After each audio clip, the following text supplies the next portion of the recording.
Hey guys, so I recently rewatched seasons 1 through 4 of Quantum Leap, which was a late 80s, early 90s hit TV show.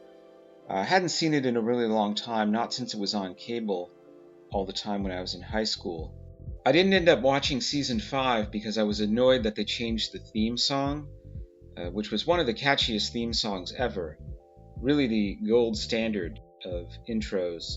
And yeah, I'm not much of a TV show intro fetishist that actually ruined it for me. Total boner killer. Also, the DVD was more expensive for season 5, so that may have had something to do with it as well. One thing I realized while rewatching is that Quantum Leap may be the most boomer show of all time. Now, most television programs of the 80s and 90s had a baby boomer framework in terms of the settings and characters and themes. But in addition to dealing with a lot of boomer-centric cultural staples like Vietnam, the Civil Rights Movement, disco, the Reagan era, Cold War, divorce, women's lib, in Quantum Leap, they actually travel to other time periods and lecture and impose their boomer sensibilities on these unenlightened people from the 50s and 60s and 70s that are just minding their own business and living their lives. In comes this time-traveling boomer guidance counselor to spiritually possess their bodies in order to alter the outcome of their lives and help them right what went wrong. What about consent here? Would you be cool with some dude from the future taking over your body and sleeping with your wife? He ends up hooking up with all kinds of women who have no idea that he isn't really the same person they've agreed to have a relationship with. On a deeper level, one might ask why it's necessary to alter the course of someone's life. Sometimes things don't work out in a relationship and dreams get shattered, and maybe it's okay to be heartbroken and miserable about it for the rest of your life. Some of my best memories are being sad. These kinds of moral questions on the show are never fully addressed. When you watch Quantum Leap now, it adds another layer, since the show is now almost 30 years old, and a lot of the baby boomer ethos itself has become very dated. So it comes across as charmingly naive and innocent, creating a sort of layered nostalgia. Much like The Wonder Years, the show's premise appealed to boomer childhood nostalgia at the time it came out. And like The Wonder Years, of course, it's also a source of nostalgia for 80s kids like myself who grew up watching the show. In Quantum Leap, there's an episode where Sam is trying to be a voice of reason and pushing colorblindness, lecturing these angry black people during the Watts riots, just acting out this kind of white savior complex as a mediator. That sort of narrative would never fly today. It's no longer considered socially acceptable to promote concepts like colorblindness or say that all lives matter.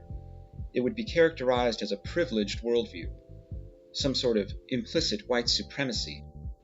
It comes off at best as naive and well-meaning, and at worst very patronizing and what some might call tone deaf.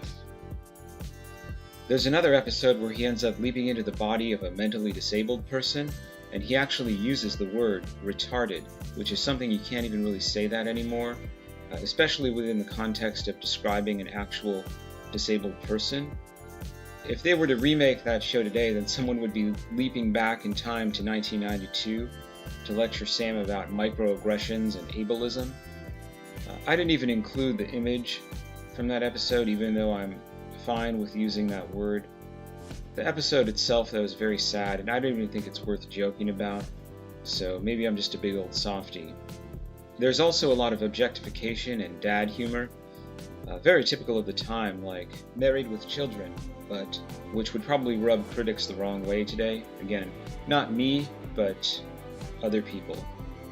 There are so many examples it would take hours to deconstruct all of them, but it's basically like you're listening to people who came of age in the 60s and became yuppies in the 80s, and then neoliberal Clintonites in the 90s, but on the show, they're from an enlightened future where the tenets of that worldview have become universal. The cool thing about this show, if you're a certain age, is that you'll recognize a lot of up-and-coming young actors from before they were famous. Actors who would later star in shows like Melrose Place and 90210. Again, way too many to even mention. One of the more personally memorable episodes for me is the one with Bob Saget, where he plays some kind of stage performer, and his problem is whenever his act starts to become successful, he changes it. Now, this episode always kind of resonated with me as I've struggled over the years, and I never forgot it. One of my girlfriends told me that she thought I had a fear of success because I would abandon projects that were becoming successful and stop pursuing things just as they were starting to get off the ground. And just as I'd be getting recognition for something, I'd suddenly decide to start over and go in a brand new direction. I still do that, even now. In spite of some of my observations, I really do love the show.